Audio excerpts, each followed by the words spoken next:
Guys, you are witnessing history. About 20 minutes ago, that heater turned off. Yes! It took a little over 12 hours to bring the house from 61 to about 69 degrees. And the living area has been holding about 59 or so, 60, something like that. So the heat down here in the garage isn't all making it up there, but that's okay. The humidity is low enough that it's okay. And here in snow country, it's better to put a coat on than it is to crank the thermostat, because those extra couple of degrees that you need to take that sweater off, that's going to cost you a lot of money. Just out of curiosity, last night I came down here and put my hand next to the doors, and I'll say that it's not a perfect seal. You can still feel just the tiniest little bit of a draft. But overall, yesterday's project was a huge success. And when we pulled the doors out, we harvested a bunch of this backer rod that we were originally using to fill those huge gaps. And I took that backer rod and I stuck it on the outside of this door. We're still waiting on those sill pans, right? But by putting that backer rod on that door, the draft around this door has dropped immensely.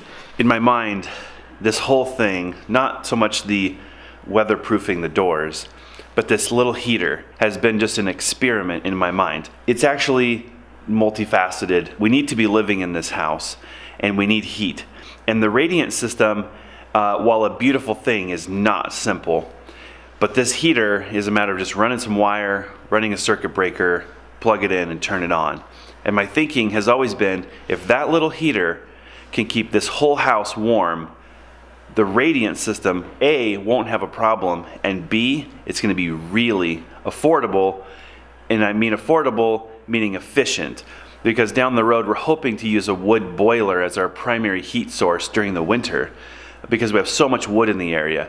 But we still want to have the option of having electric, say during the summertime when you don't want to deal with wood. So today is an electrical day. We have some electricians that are going to come by and they're going to look over what we've done so far on the panel, and they're going to look over all the wiring and things with us. I know a lot of people had expressed concerns about not having knockout or strain reliefs on all these wires. Of course, we don't show everything on camera, and so it's safe to assume everything's been done.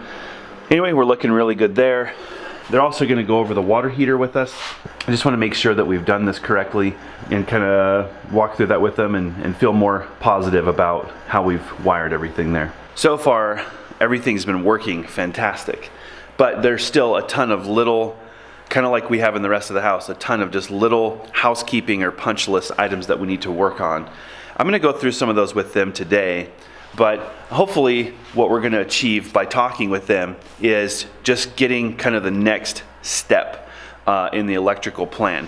We're not trying to get the house wired in right now. It's not necessary. It's a long story. You guys who've been with us for a long time already know why we haven't wired the house yet. But we are trying to get set up so that when our appliances arrive, which we're expecting that phone call today that they're in finally, that we're ready to plug them in. And we're actually bringing in an electric range, an electric refrigerator, an electric washer and dryer. I know. The people out there who've been following us from the beginning are thinking, you sacrilegious people, how could you use so much power? And I think you have to just remember we have a really simple goal. We've got to be in this house, inside.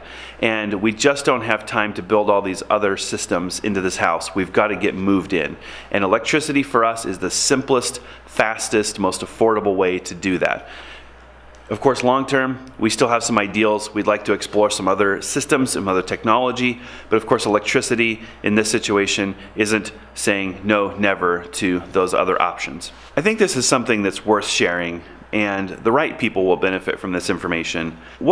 Something we've learned is that the folks who live off grid, while they may have a low power bill or no power bill, which is pretty rare, the reality is for us, for our household, in the winter time, our fuel for our generator, just the generator, which was necessary for charging batteries mostly because the batteries don't do well in sub-freezing weather, was about $200 a month. And that's not every single month. There are months where it's lighter and heavier. Sometimes we get sun and the solar does its job. But in the winter, the sun barely barely comes over the mountains for us. So our solar potential is pretty low. Then we have propane, and most people who are off-grid are on propane. So yes, their power bill is small, but the propane consumption is through the roof. And because we lived in an RV, which has insulation value of about yay, and we have Bugaboo who leaves the door open all the time, and because it's a very small space, we had to constantly ventilate the RV because we're in a very cold climate. And when we add moisture to that, we don't want condensation on the walls, condensation on the windows, condensation behind things, right? So we basically run the heat and circulate that air constantly. So basically we're heating the atmosphere. That's one of the reasons we put the wood stove in, was to kind of take some of the weight off of the heating system on the RV and to keep some of the plumbing and things like that above freezing during the winter months. But the propane bill was about $120 a month or so. So if you just add those two bills together and forget the wood, we're at $320 a month to keep our RV good. RV, not a 3,200 square foot house or whatever this thing is. So if you put that in context, this house, even though our electric bill for the last month was high, granted we're doing construction, we're running these lights constantly, we've got tools and heaters and fans and vacuums and all the stuff that a normal household wouldn't have. If you think about it, off-grid for us was actually really expensive. And I didn't even mention the cost of maintaining the batteries or replacing the batteries and all that stuff. So we've got a couple of goals that are pretty urgent as far as electricity goes. This wire that we ran is actually for an outlet circuit that's going to run along this wall, and then it's going to make its way up over here and down to the front door with an outlet both inside and outside. And that's going to be the east garage circuit. But we're bringing an electric range in. So what we're envisioning is that our refrigerator will go somewhere about here, leaving room for the washer and dryer in the corner over there, and those units will stack. And then we're going to be putting the range next to it. And of course, over time, we're going to be building cabinets here, and this will all be a finished wall. So we're kind of thinking this is like a kitchenette. And the intention is to long-term use it for food prep, canning, stuff like that. And then a refrigerator that goes over here, and that'll kind of complete the kitchenette. Probably one of my biggest concerns heading into winter is power outages. It's a very thing that, you know, kind of motivated us to be off-grid. And we had never had a problem, right? Our neighbors had no power and we had no problem because we learned to live with basically no power. Or we're running our generator around the clock. But with the house being all electric, we have clearly put ourselves in a very vulnerable position. So one of the things I want to discuss with the electrician today is generator ready. From my understanding, the panel that's outside of our house is ready for a generator connection. I've got to figure out how in the world that happens. I'm sure there's some sort of transfer switch or something that we need to install, and we're hoping that we can use a generator we already have. When we started doing the timber framing, we needed a generator to deal with the compressor and the planer and all that stuff. And we ended up picking this guy up from Cabela's. It's actually a Champion generator. It's just been remarketed. And this is their outdoor series. It actually has a remote and it's capable of some pretty serious power. So running 9,000 watts. So that's not going to be enough to obviously run all of the appliances in our house, but it will keep like the refrigerator going. We can probably take some baths with hot water maybe from the stove or something if we had to over a long period of time. But this is going to be a band-aid for those short periods of time where we're without power. I don't know if we'll make a backup generator a priority for the house. I can't tell you that right now. It makes sense around here because our grid is fairly sensitive, and it is not uncommon to have prolonged power outages, especially in the spring and the fall. Not so much in the winter, because the ground gets soft and then high winds come and that blows trees over, which would normally not be an issue, but the ground being soft, their roots don't hold, and before you know it, they're knocking power lines out, and now we've got a pretty substantial power outage. We want to try to get the house set up so that if that happens to us, we're not up a creek. Well guys, I spent over 4 hours with the electrician going through the house. I have good news and bad news. Which one do you want first? The bad news? All right, we have to fix some stuff. Not a lot though. Pretty impressive. Electrician's like, not bad. The good news? something really exciting happened. Go. Yeah, you're good. Yeah, getting close. A couple minutes.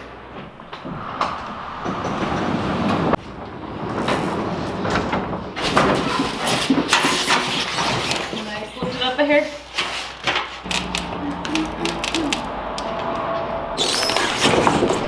That's a little bigger than the RV fridge.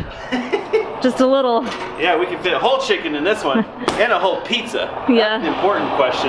Yes, we did ask when we were shopping for this, can you put a pizza to-go box in? Because not all will hold a pizza to-go box. Turns out, that would be the biggest regret you've had in your entire life, is to buy a fridge and find out you can't put the pizza in there. Getting a little bit of love from the sun today. Yeah, we're gonna get so spoiled. Oh my Like gosh. in a couple of weeks, we get our house to 68 degrees, we get appliances, hot shower. Like, we're gonna think our life upgrades happen that quick.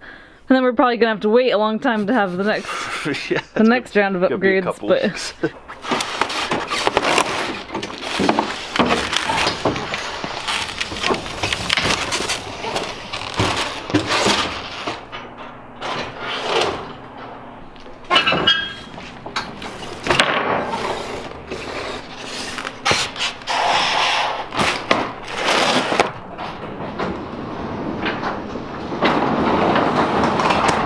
get the oven when we have masculine help. I'll disconnect the trailer and then probably back bring the it up. truck back here and we'll just set it out. That's good. So we dropped from 68 to 59. That was quick. Well, I think the good thing is, one, the sun is actually getting here warming the concrete up, and it's taking a lot of the load off the heater, even though it's still really cold outside.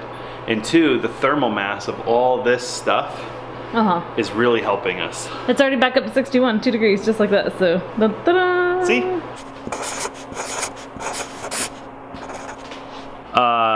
So this is both exciting and sucky, because we kind of don't have anywhere to plug in all these appliances yet. So this circuit that I was working on, bringing through the ICF, this will actually be where we're going to plug in the refrigerator for the near future.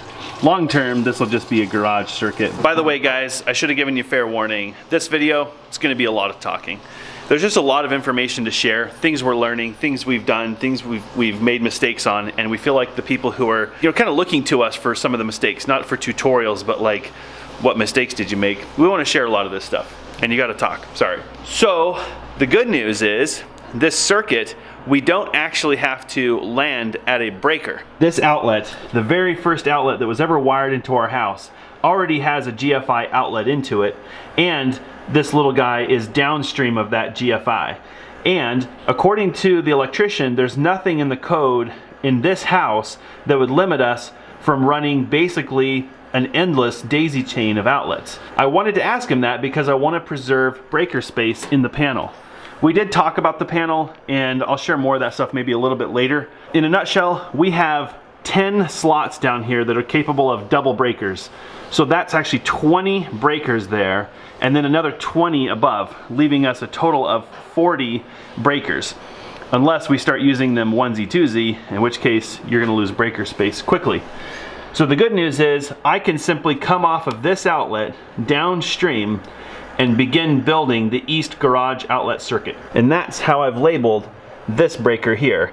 I'm thinking that this breaker is probably gonna get more use than the west side, because the west side is more of a garage. The east side is more of a work area. So I kept this a single breaker to help dissipate heat.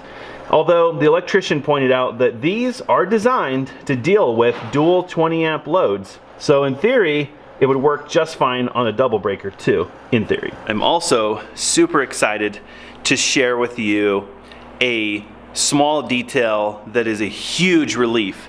As you guys know, we're now majorly dependent on the electrical grid, like more than most people. So we went from not really heavily reliant on the electrical grid to completely reliant on it. And that's gonna be a big problem during winter. We know it's coming. Power outages are coming. With the refrigerator, that's what gets everybody in trouble. It's not so much being without heat or hot water so much, like that's an issue, but not as big as all of your food. Usually your food is worth hundreds, maybe even thousands of dollars if you're like a lot of people here who store meat. Meat is expensive. So we want to be able to backfeed our house with a generator and make sure that the house is still serviceable, at least for the critical appliances. And I thought, I don't know why I thought, but I thought this is going to be really sophisticated, it's going to be really expensive. The electrician said, well, your panel's generator ready. And I said, what does that even mean? So our Mondo generator is capable of 9,000 running watts.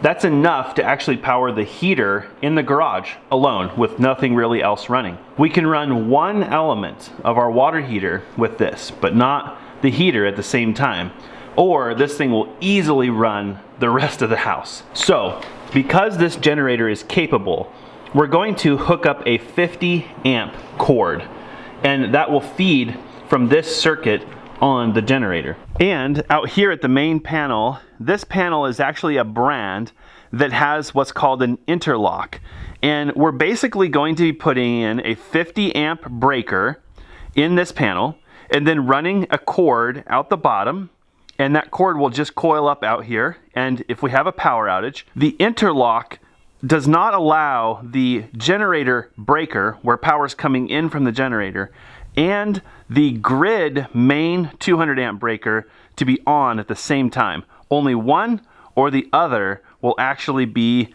on. So that cord, we'll run it down here, at least for now, and that'll allow us to fire up the generator and backfeed the house. That's all there is to it. I suppose a lot of people who criticized us for having an outside panel said, oh, you won't want that, you'll want to have a main breaker inside, may not have realized, like me, the benefits of the outside panel. Now, I'm not saying there's not another way to do it. There probably is. You run wire and put a port, I don't know. I'm just saying that there's actually an advantage to having that panel, and that's throwing the interlock in so that we can run the generator off of it. So although it was done with naivety. I learned a lot about the way this panel is designed. See this knockout up here that says main? Another criticism that we received for this, basically a sub panel, is that it doesn't have a main disconnect. And a lot of people said, you're going to regret not having a main disconnect in the house because you're not going to want to go outside to disconnect the house, and that's going to be really annoying. Well, I found out that this panel can have a main added. Basically, there's two lugs inside. The lugs get removed, a main breaker gets added, and the lugs get reattached. And then the main power lines coming in, the cables get hooked to the breaker, and you're all set. That makes sense once you see that there's a knockout here for a main. So we can have a main both here for our convenience and a main outside to protect firefighters or personnel entering the building who need to de-energize the building. Guys, there's always a way. I'm not saying that we knew what we were doing here. I'm not going to pretend like we did this and it was all well thought out and we're geniuses. We're not. We're very much trusting the electricians that we're working with who are more coaching us. They have been very kind and spent their time to come by, although if I'm them, I'm like, dude, I'm getting paid and I'm not really having to work that hard. But it is mental work, so I'll give them credit. It's not basically turning a screwdriver or pulling Romex. We're stretching their brains. We're asking them some really tough questions. But they've been very kind and spent their time coming over and walking through the house and discussing our house and how we can take control and do our own work. And that's just one of those little things. So when they gave us these panels, we didn't ask for them, they provided them, and they said, you'll want these panels. We trusted them, we didn't challenge that. Although when some folks who watch our channel raised some concerns, I did kind of scratch my chin and go, uh-oh, what if we did make that decision? It turns out everything's fine. And I'm glad that's true because I had no control over it. We also got the rubber approval stamp on the water heater. The electrician did go through some of this wiring with me because I'd spent a lot of time on it and I was concerned about making a poor decision, and we looked it over and he said everything looks fantastic. But I do need to replace this small connector. This is actually for an oven. That's the cord keeper for an oven because I didn't know what goes here, and he told me what the part is called and how to find it. So I'm going to get the proper connector for this flexi conduit. I also found out that even though there are 3 locations here for ground wires, 3 ground wires are not required. According to the code here, 1 wire is required per chase. And so this flexible conduit is considered a chase. So there are ground wires in here that come out of these 3 wires that come into the box. What I did wrong was these 3 grounds are not tied together. So technically there's only 1 ground from the water heater all the way back to the panel. So I'm gonna have to do some rework and fix some of my mistakes in that box. And one thing that I knew was a question, and maybe I should have asked before I started, was this little wire.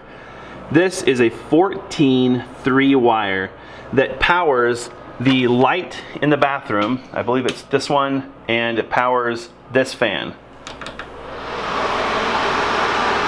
So I only have to run 1 wire in order to power both of these because they share a neutral and they share a ground. Well, the problem is it's on a 20 amp breaker. So I found out that when you wire from a 20 amp breaker here, the wire must be a number 12 wire, which is what this yellow Romex is. This yellow Romex is 12-2. This is 14, so it's just a hair smaller.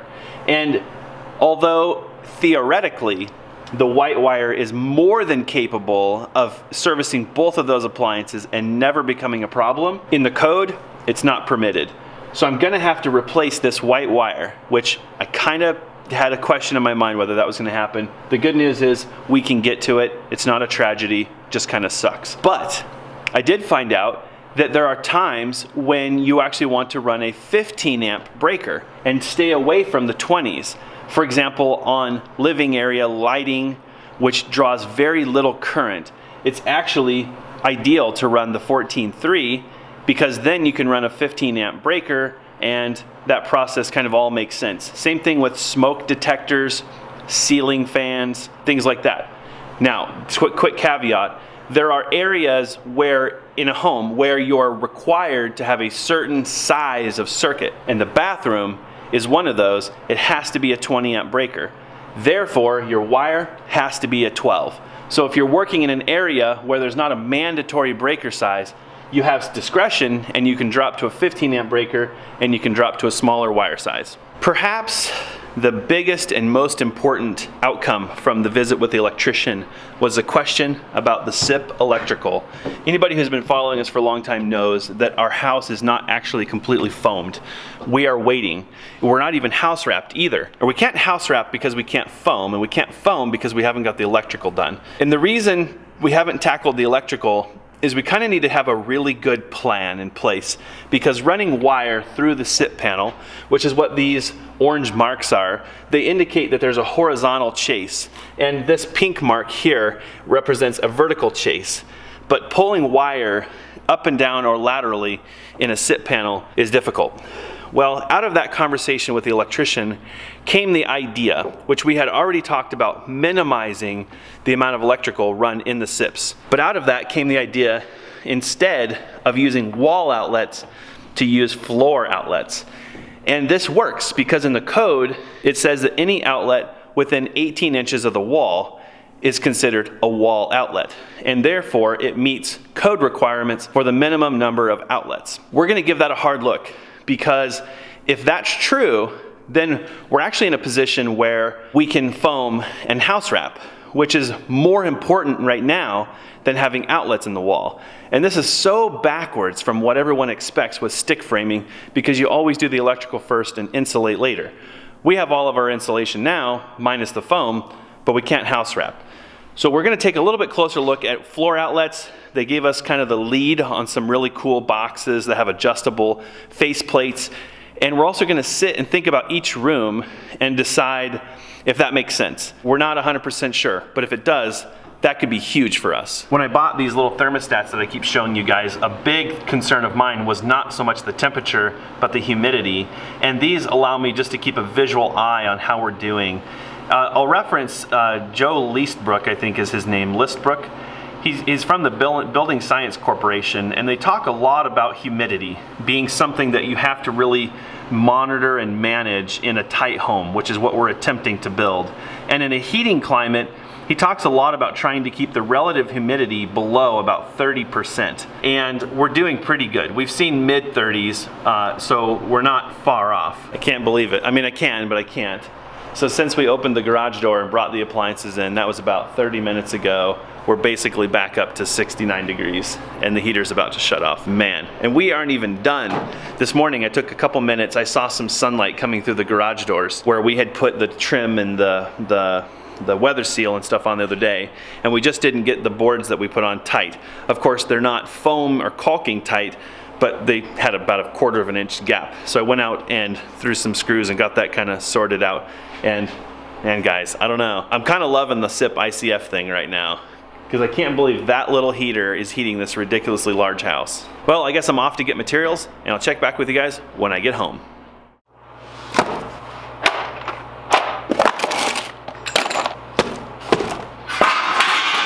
Those are the sill pans for the doors. They got them done finally.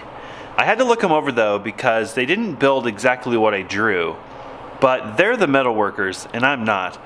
So I'm gonna trust them. I think it's gonna work just fine, but that's a project for another day, because we have to take the current doors out to put the new doors in, and it's really cold outside. So I don't think we're gonna do that today. It's been another long day. I know we say that, but it seems like we just work nonstop, back to back to back. So I'm setting a reasonable goal for myself tonight, and that is to get that refrigerator plugged in into a circuit in the garage tonight.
Well, this may have been over before it even started.